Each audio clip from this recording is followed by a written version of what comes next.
I just thought I'd come on and share a little video with yourselves on how I am coping after 9 days of being stuck in the house. And I'm coping quite well, really, considering I've probably been out twice or three times, and that's been in the car. I've put a little bit of makeup on, and I've done my hair a little bit today. And as you can see, I've still got chapped lips from this dreaded chest infection when the doctor was convincing me that I had coronavirus. But your body knows itself, and my body has the chest infection at this time every single year. But trying to get that over to the 111 team, and the doctor was trying to get an answer out of the wall. When you're knocking on the wall and waiting for an answer, it doesn't come. So I had to go along with what they were saying. But to be on the safe side, and due to having asthma, I've got to stay in and stay away from crowds. So what have I done to help myself stay positive and stay motivated over the last 9 days that I've been in, and continue to be in, because I'm not really sure when I'll be going out? So I have developed an even stronger mindset than I already had. It's up to ourselves what kind of mindset we have. We set our intentions every day, and I believe anything that happens in our day only lasts for 24 hours. It's up to ourselves to pick ourselves up and dust ourselves down. And as difficult as this has been, what I've done, I've set myself goals, and that goal is to exercise every morning to Joe Wicks. So every morning I'm up about 6 o'clock, get all cleaned up and prepare myself for Joe Wicks' video at 9 o'clock. And then I meditate for about 5 or 10 minutes to sort of find some inner space and inner peace, and to clear my mind of anything that's been going through it. And of course, I'm not going to be on a high all day long when I'm stuck in the house. And when you look out of the window and you see, I've got this leaning on the back of a sugar jar because it won't stand up properly. If you look outside there and see that gorgeous beach and the lovely weather, and I can't go near there because I'm scared of what might happen. So I've just got to have the windows open and feel the fresh sea breeze coming in the windows. But I know that that's something I've got to do to keep me safe and healthy because of this horrible, horrible virus that is affecting every single person in this world today. What can you do to help yourself get over this? Because I know we're all anxious right now, and I've just heard there's a 21-year-old girl just died from it. Now, that shows that this is not just old people, this is not just vulnerable people, this is every single person that is affected by this virus. But we don't need to be anxious and panicking.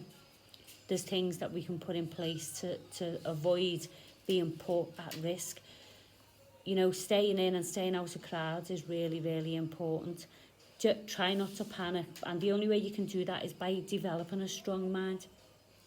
Go back to that child when you overcome obstacles or hurdles that happened in your life, and tap into what tools you had then to help you overcome them, because they're exactly the same tools that you can use today to develop that mindset. Stay in touch with people, whether that's online or on the phone or on WhatsApp groups. Myself and my sisters have got a WhatsApp group, and we have loads of fun in it. We share pictures of what each other are doing.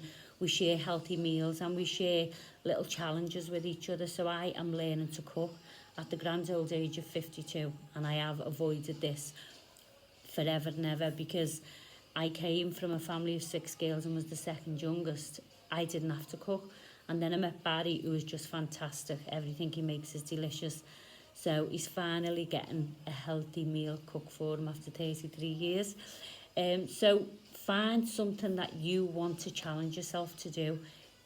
Overcome those obstacles with a positive mindset.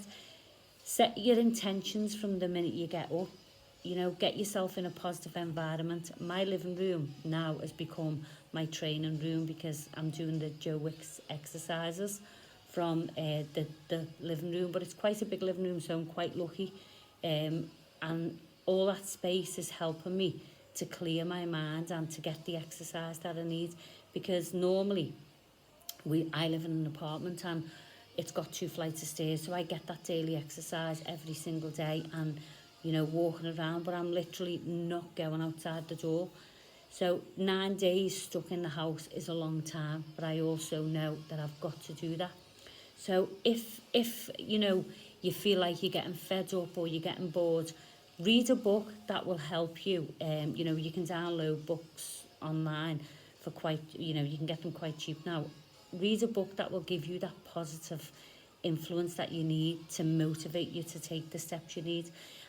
You know, I've set up a YouTube channel, and I'm sharing my journey of learning to cook, and it's called Learning to Cook at 52, and also Resilience is Key. So the exercise part is the resilience bit. I'm having to build and create a resilient mindset, which I've tapped into from a child. I delivered a talk last week for the Women's Empowerment Trade Fair with Dr. Sylvia Lacambi, and I delivered that talk on resilience and the importance it is to us, not just in business, but also in personal life and, you know, work life, relationships, whatever it may be.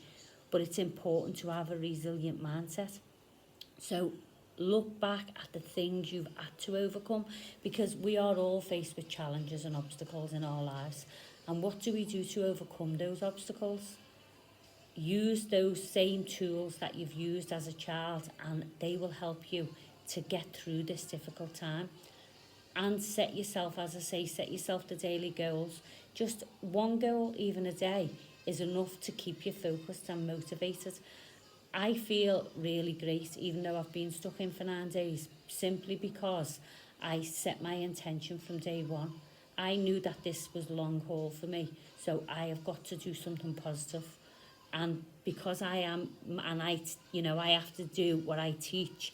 I teach leadership coaching and I teach personal development coaching. So if I am going to keep delivering that to people, I have to be the best version of me. So I can't rest on my laurels sitting in the house and think, well, I'll use this as rest time. I am still working hard, putting programs together. I'm still going to be delivering presenting the radio show with Des Flanagan tomorrow. The Ange and Des show is back on Access Northwest, and we'll be delivering from both of our living rooms because obviously we can't go into the studio. So join us tomorrow between 7 and 9. We'll keep the fun factor in the show because that's what it's all about, and probably needed more now than ever before. So listening on the radio show, it's going to be live on Facebook, and it's also going to be live on the radio. And we'll give some tips out on how to keep your mindset strong, how to stay positive. So first tip is create a positive environment, wherever that may be, your kitchen, your bedroom, or your living room, or your garden, because yes, we've got to stay indoors or stay away from crowds, but I'm sure being in your garden you'll be fine. Set yourself a daily goal.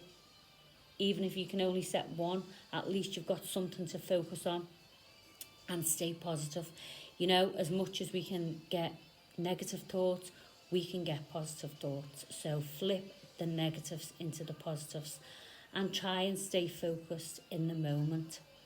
And also meditate. You know, just meditating for 5 minutes will help clear your mind and stop that noise in your mind.